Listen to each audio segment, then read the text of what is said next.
Now, it's been over a year since Nigeria's President Muhammadu Buhari gave his military a deadline to defeat Boko Haram. Over the past 3 months, soldiers have battled to halt the insurgency.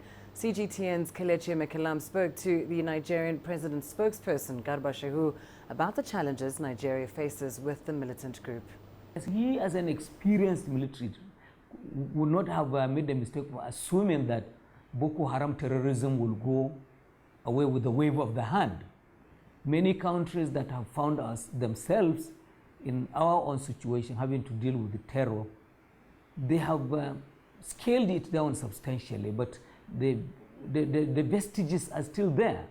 And Boko Haram is being fought with all the energy at the disposal of the Nigerian state, with all of our resources.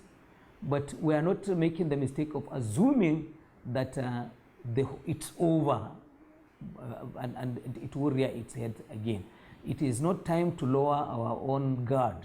To what extent does the president suspect corruption in security agencies as it regards to aiding Boko Haram?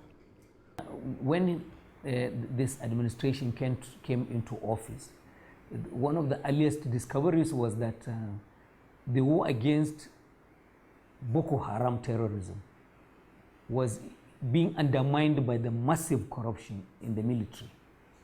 And the president then changed the leadership of the armed forces and asked them to move their operational headquarters to Borno State, which is the epicenter of the Boko Haram.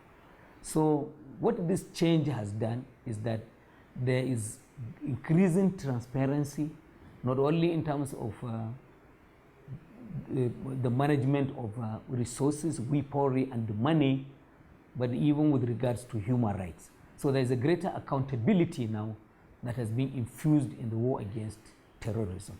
And this is why we are getting the results we are getting now. Now, how significant is this takeover of Sambisa Forest for the government and the plans to actually hold it?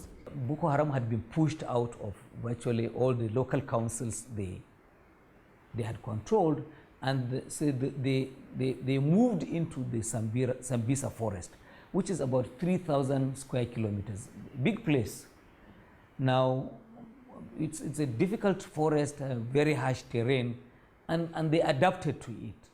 So, and they have used that as a launching pad for attacks, not only within Nigeria, but in neighboring countries, Chad, Cameroon, and Niger, in the Lake Chad basin area. So the effective capture and takeover of Sambisa Forest means in effect that they have lost their launching platforms. They no longer have territory from where they'll be launching those attacks.